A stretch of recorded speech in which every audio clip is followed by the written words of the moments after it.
Hi everybody, welcome back to my channel, The Healing Heart. I'm Calvin, and one broken-hearted individual and a psychotherapist. There you go. And today I wanted to talk about the no contact fork, which happens as you go into that period of no contact. Now there's um, hundreds of breakup coaches on the internet these days, and basically they all advocate a period of no contact to begin with, in trying to repair your relationship with the person that has just broken up with you. If you have broken up with your partner and have now changed your mind and want to revisit that a relationship with that person, it's a slightly different variation, but still a period of no contact is well advocated, widely advocated by many, many people. And then it comes to a fork in the road, where some of them will say to do one thing and others will say to do another thing. So let's take a look at the start of that and what happens when you get to that fork, all right? So you start off basically, if if you've been in this relationship with somebody and you're, still attached to them or in love with them, you've built a life with them, and they've, for whatever reason, decided that they don't want to be in that relationship anymore. Well, it gets to a point where they'll call it off. And you'll see down the bottom of this chart, basically what will happen in, let's say, 97% of cases, is the person that's getting rejected or told that, I don't want to be with you anymore, goes into a panic mode. And that's understandable because you're attached to that person, and I'm going to do another video soon about attachment and how that plays a big part into how you act in a relationship and also at the end of a relationship. But basically, you don't want this relationship to end. You've bonded with that person. You probably still love that person. And so when you feel your whole world coming out from under your feet, you go into the panic mode there at the bottom. And that's when you will start doing all sorts of crazy things. The drive-bys, the turning up at their work, the constant texting, trying to get hold of them, and trying to do what you can to restore order. Now, of course, the downsides of that are that you basically, you're in panic mode. So psychologically, you're not doing too well, but also you're doing further damage to the situation, because that person, if they're saying, look, I need some space, or let's take a break, or I want to break up with you, I think we should break up, is what I got. I think it's for the best, she said. I'm yet to see that.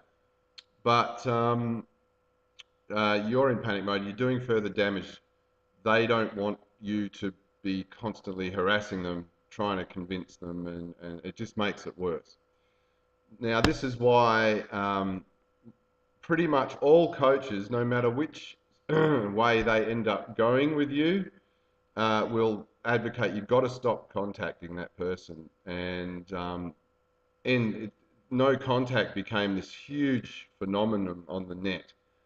And it started as a way of trying to, get yourself under control a bit, also to stop doing further damage. And, I've seen people end up with restraining orders because they can't stop.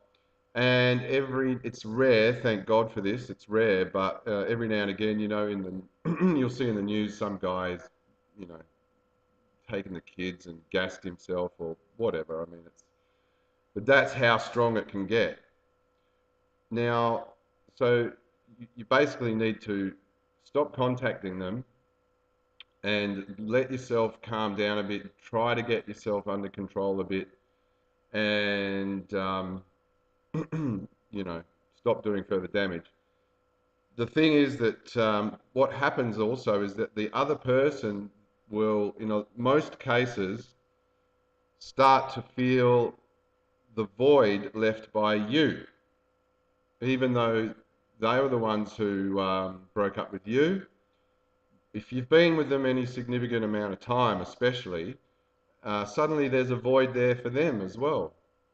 And if you just suddenly stop contacting them and just back away, then they will start to feel that void.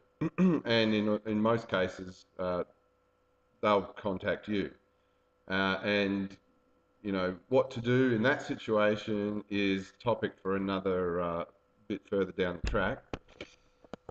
So you've gone into no contact, and you know, you basically backed away and trying to do your best to just get things under control, so that you basically so you get out of panic mode.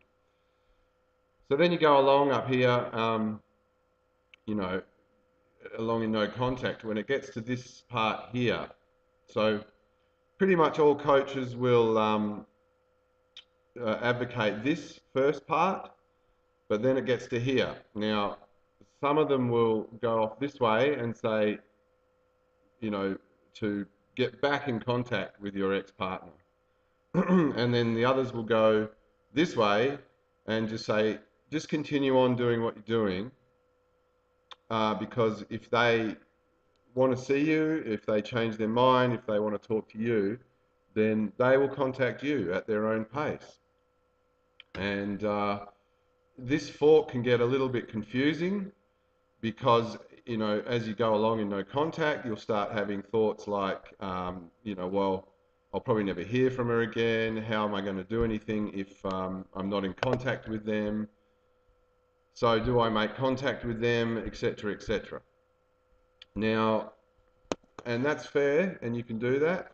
And we're going to take a look at the two basically ways to go after this fork, and hopefully bring you some clarity as to which way you might want to go. Right, so the most important thing to consider here, right, either way you go, whether you're going to make contact with them or if you're not, but especially if you find yourself and you want to make contact with them, is your mindset and your emotional state, okay?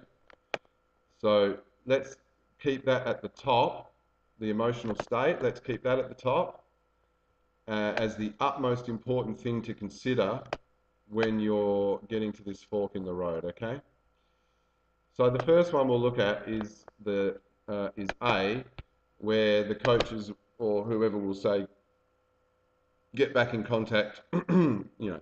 Now, some of them will say that apparently, according to some study and some guy in an office somewhere with a pen and paper, is that it generally takes around 30 to 45 days for your ex-partner to really start feeling the loss of you, okay? I don't specifically agree with that. I think it's more immediate when you, especially if you can, you know, accept their decision, walk away and go into no contact straight away. You know, basically my ex-wife was texting me that afternoon and then the next day and stuff. It was pretty immediate.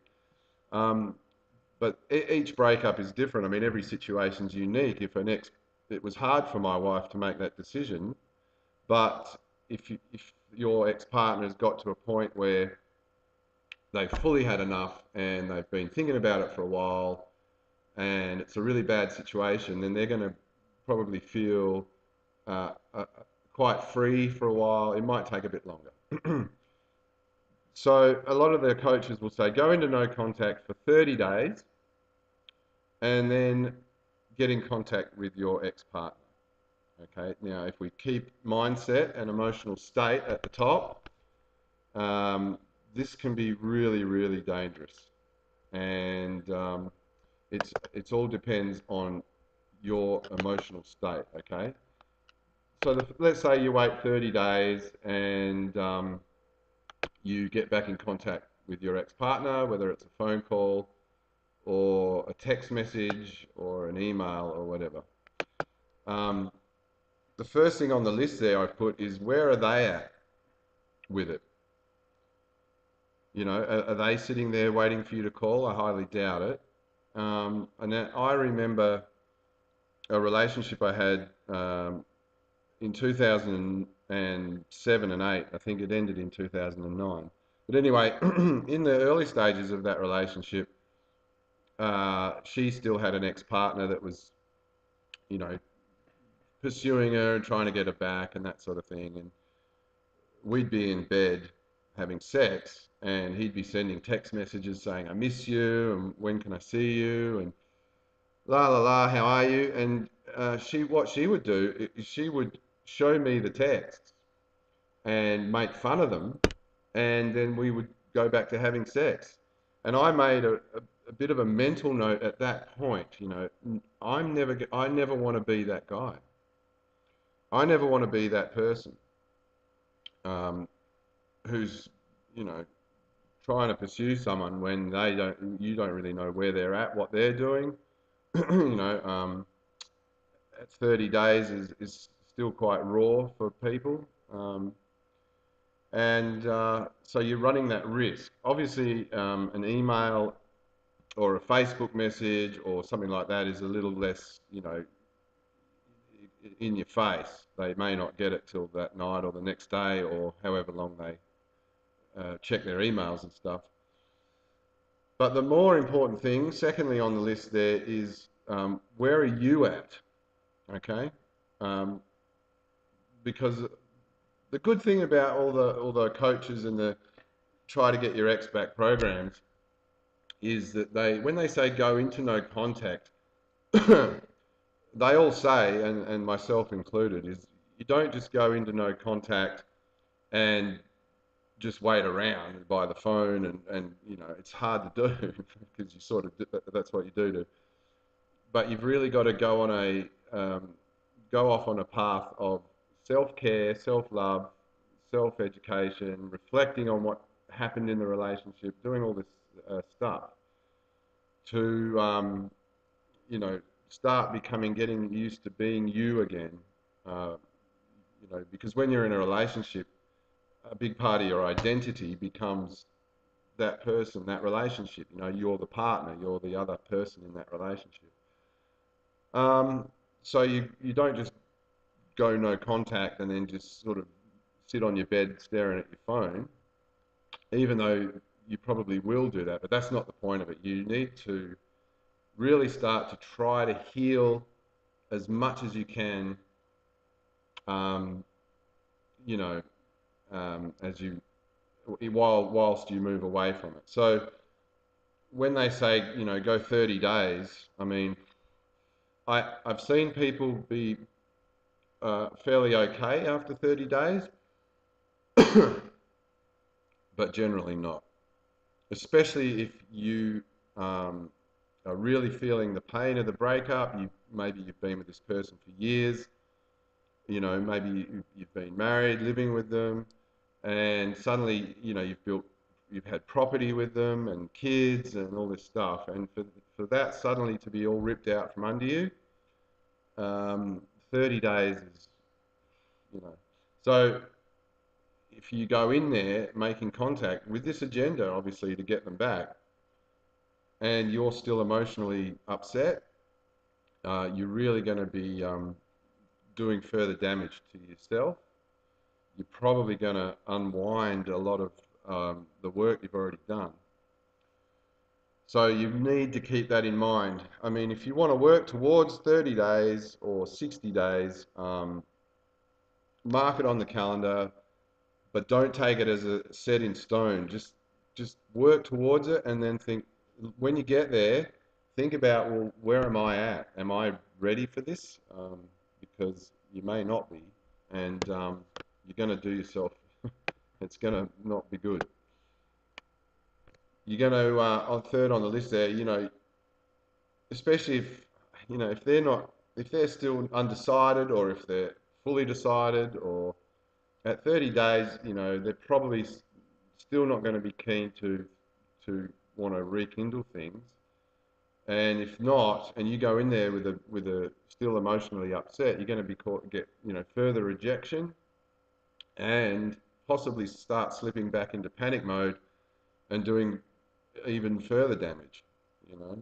Whether it's been straight after the breakup, or whether it's been 30 days from the breakup, or 60 days, if they start saying, look, I don't want to hear from you, I'm not interested in seeing you, you might, your emotions will go up, and you more than likely go back into panic mode and, and do further damage. So that's not going to be good. Now, the other thing is, let's say they are the ones, okay, that made the decision. If you made the decision, what you need to do is get back in contact with that person. Basically, if you made the decision, you need to make contact and tell that person that you've come to realise that you want to try and work things out. Okay, you've sometimes a breakup can be a catalyst for real change, and things can work out. But if you're the one that broke up, then you kind of need to go back to that person, apologise, and say that I actually would love to see if we can work it out now. And that person will probably throw the doors open and rejoice. But if they made the decision to break up with you, well then they sort of need to be the ones to change their minds, because logically, as much as it hurts, logically, you can't be with someone if they don't want to be with you, because how is that going to work?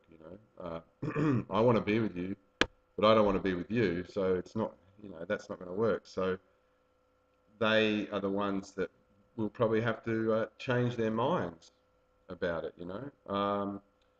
and if you give them enough time and space, hopefully, hopefully, because most people that will watch this will be in a position where they would love to try and repair their relationship. I know I would at this stage. With enough time, maybe they will change their mind, okay? Without sort of harassment or coercion from you. Because let's say you make contact with them, you're doing okay, they're open to contact, they're receptive, but you're still kind of, it's still kind of, I'm trying to get this thing back, I'm trying to get this thing back.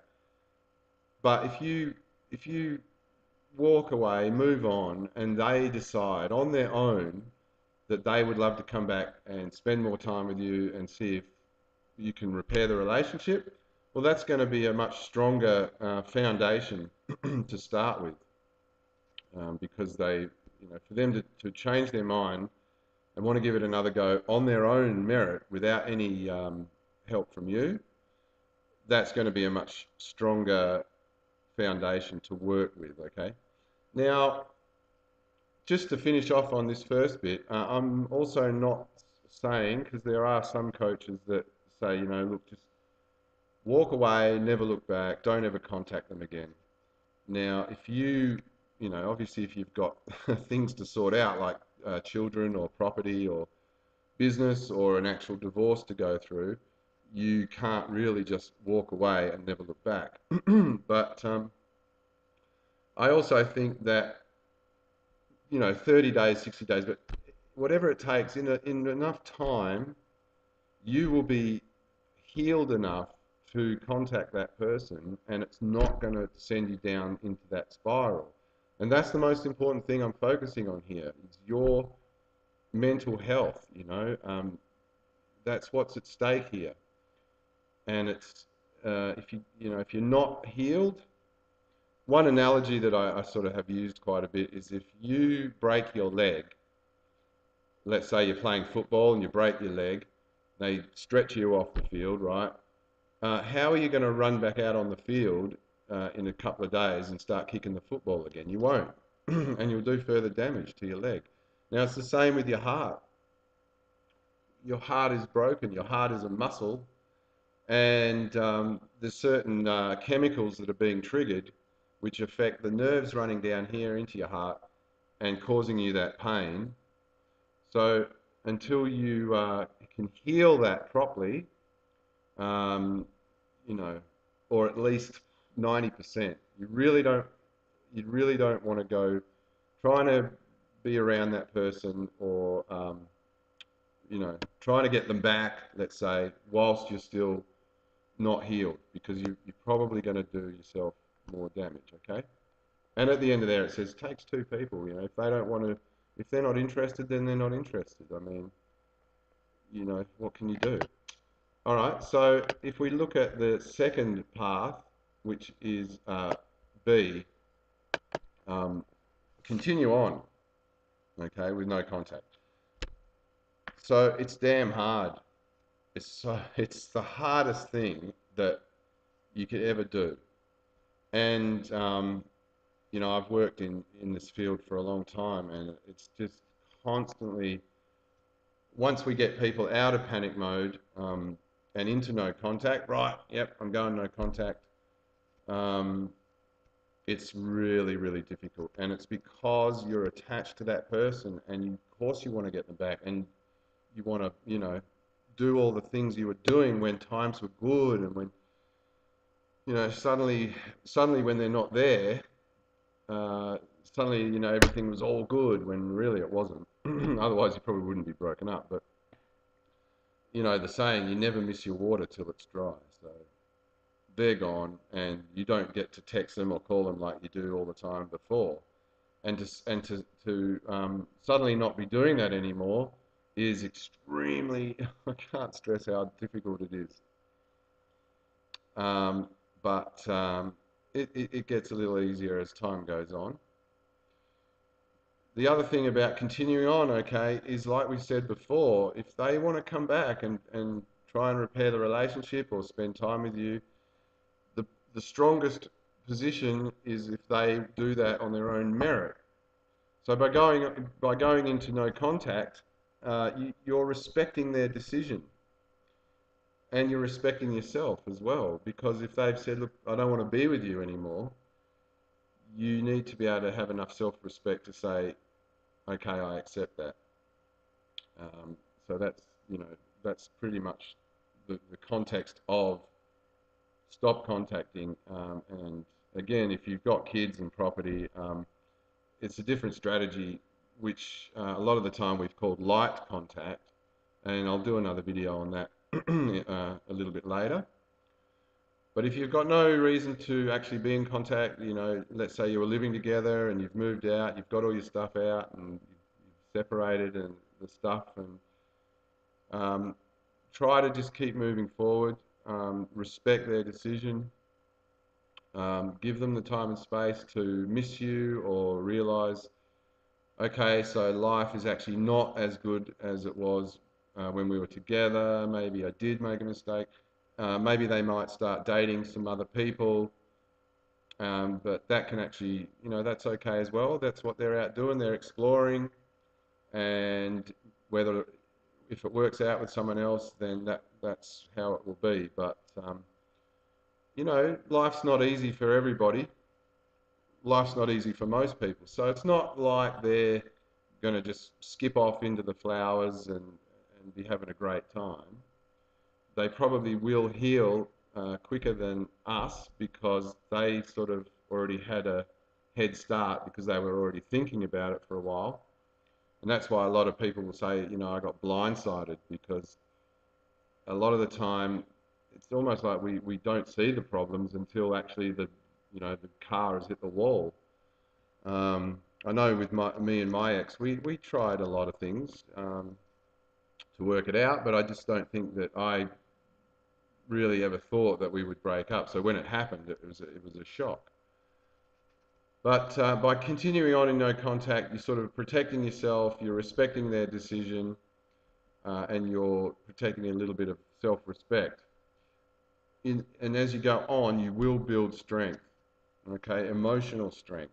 I mean, look, go to the gym and work out, exercise, go for a walk in the park, go for a walk on the beach, go to, you know, keep active. Doesn't mean you have to go out and become a rock and roll wrestler. Like I say, even just a walk on the beach, walk in the park, go to the gym for physical strength. Try to eat and sleep the best you can, because this is all going to get disrupted. But as you go along, you will build emotional strength, okay? Every day that you can push through without caving into contacting that person, you can be damn proud of that, because it's extremely difficult. And every day you get through, you build strength. You build strength, and to continue on and make it a little bit easier. On that note, though, the urges will come and go. You know, you'll go a week or two and you'll feel really good, and then you'll think, oh, you know, I'm feeling better. I think I'll get in contact with them. But going back to that up the top there, mindset, emotional state, just keep that in check. You know, keep that in check. That's the most important thing here. Um, and like we said before, you continue on. They'll decide on their own, and that gives any sort of chance a bit more of a solid foundation to work from. And hopefully, if that's the case that they've decided, then you know, they've obviously gone through a few changes as well. Now, it can happen because at one point in that relationship, that person was probably in love with you. That's what they felt. You know, this is my husband or my wife or my girlfriend or my boyfriend. I love them. You know, and then over time things happened, which you know, we can also talk about in a further video, to make them change their feelings change. You know, I'm confused. I don't love this person, or I care about this person, but I don't have that feeling for them anymore. I don't feel in love with them anymore. So that changed. And so with the right sort of things that happen after the breakup, perhaps they can change again. You know, so it's not a guarantee, but what I'm saying is it can happen. If it changed from there to there, well, then it can happen the other way around. And it does happen as well. And lastly on the list there, it says ignore, because when let's say you drop into no contact, but your ex-partner starts contacting you, there's advice out there that says you should ignore that person. Now, I don't agree with that because, well, firstly, it's pretty childish, really. And, you know, they sort of say ignore that person, and then 30 days later, you know, contact them. I mean, that's just, it's confusing. It doesn't really make sense at all. So I don't advocate ignoring that person. But also, you know, you've got to be careful about why they're contacting you. And a lot of the time, it's because they miss that void. They feel guilty for what they've done. But it's generally not about wanting to get back together. If they do ring you up, you know, within a week, say, and say, oh, you know, I want to get back together, just remember that that's great, but you need to make sure that both of you are aware that changes need to be made for it to work the second time around. Otherwise, you'll probably break up again fairly soon after that. So, and then you may end up in one of those on-off relationships, which just can go on, and you know, eventually probably end one day anyway. So I don't advocate ignoring that person. Just be polite, but be short. You know, just let them know that you're trying to heal, and you need some time and space as well. So those are the sort of the options of, once you go into no contact, a bit further down the road, the options that are open to you. But again, it all comes back to mindset and your emotional state. You know, if you're still healing, if you're still in pain, I would definitely not advocate trying to contact that person. It's like ripping a band-aid off before the wound's healed. Okay. So thanks for watching. If this has been helpful at all, or if you know anyone that you think this could benefit, if you know someone that's going through this, please send them the link, hit the like button and the subscribe button, and I will continue to put out videos to try and help you and help me as well. Let's do it together. All right, stay strong, ever forward.